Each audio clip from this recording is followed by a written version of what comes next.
பொருளாதாரத்தை வலுப்படுத்துவதற்கு வலுசக்தி வினைத்திறனை அதிகரிக்க வேண்டியது அத்தியாவசிய காரணியாகும் என்றும் இது வரும் நுகர்வை குறைப்பது மாத்திரமின்றி நாட்டின் அபிவிருத்தி செயல்முறைக்கு வழங்கப்படும் ஒரு தனித்துவமான பங்களிப்பாகும் என்றும் பிரதமர் கலாநிதி ஹரிணி அமரசூரிய தெரிவித்தார்.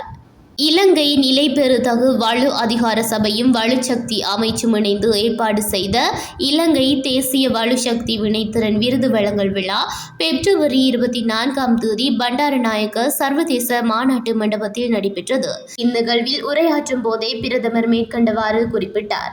வலுசக்தி வினைத்திறன் மூலம் பொருளாதாரத்திற்கு புத்துயிரளித்தல் எனும் தலைப்பில் நடைபெற்ற விழாவில் கொழும்பு உலக வர்த்தக மையத்தின் திரு ஜீவக துஷார அவர்கள் சிறந்த முகாமையாளர் விருதினை பெற்றுக் கொண்டார்.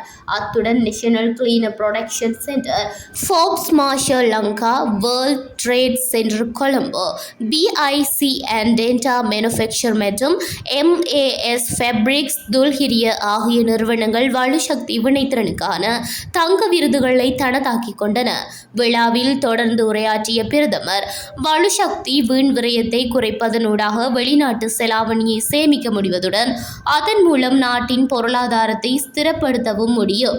கடந்த வருடத்தில் மிகுந்த வினைத்திறனுடன் வலுசக்தியை பயன்படுத்திய அரசு மற்றும் தனியார் நிறுவனங்களை இங்கு விசேடமாக பாராட்ட வேண்டும். பாரிய தொழிற்சாலைகள் முதல் சிறு வணிகங்கள் வரை வலுசக்தி முகாமைத்துவத்தை பிரபல்யப்படுத்துவது மிகவும் அவசியமாகும். பசுமை இல்ல வாயு உமிழ்வை குறைத்தல் மற்றும் புவி வெப்பமடைவதை கட்டுப்படுத்துவதற்கான பாரிஸ் உடன்படிக்கை போன்ற சர்வதேச இணக்கப்பாடுகளுக்கு அமைய ஒரு நாடாக செயற்படுவது மிக முக்கியமாகும். அத்துடன் வலுசக்தி பாதுகாப்பை உறுதிப்படுத்துவதற்காக புதிய தொழில்நுட்ப முறைகளை கையாள்வது மற்றும் புதுப்பிக்கத்தக்க வலுசக்தி வளங்களை நோக்கி திரும்புவது குறித்தும் அரசாங்கம் தீவிர கவனம் செலுத்தியுள்ளது என தெரிவித்தார். வலுசக்தி அமைச்சர் பொறியியலாளர் குமார ஜெயக்கொடி உரையாற்றுகையில் 2030 ஆண்டளவில் புதுப்பிக்கத்தக்க வலுசக்தி உற்பத்தியை 70% வரை அதிகரிப்பதே அரசாங்கத்தின் இலக்காகும். ஊழல் மற்றும் வினைத்திறனற்ற தன்மையால் வீழ்ச்சி அடைந்திருந்த நிறுவன கட்டமைப்பை மாற்றி முறையான தேசிய கொள்கையின் கீழ் நாம் செயற்பட்டு வருகின்றோம். இலங்கை மின்சார சபையை மறுசீரமைக்கும் பணிகள் தற்போது இறுதிக்கட்டத்தில் உள்ளன. தவறான வழிகளில் பணம் சம்பாதித்தவர்கள் எமது அரசாங்கத்தின் வேலை திட்டங்களால் கலக்கமடைந்துள்ளனர். அவர்களுக்கு நஷ்டம் ஏற்படும் போது அதனை தாங்கிக் கொள்ள முடியாமல் இருக்கின்றனர்.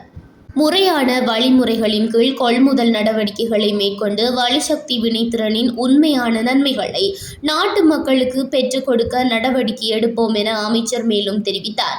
இந்நிகழ்வில் வலுசக்தி பிரதி அமைச்சர் பொறியியலாளர் எர்கம் இல்யாஸ், அமைச்சின் செயலாளர் பேராசிரியர் உதயங்க ஹேமபால உள்ளிட்ட முக்கிய பிரமுகர்கள் பலரும் கலந்து கொண்டனர்.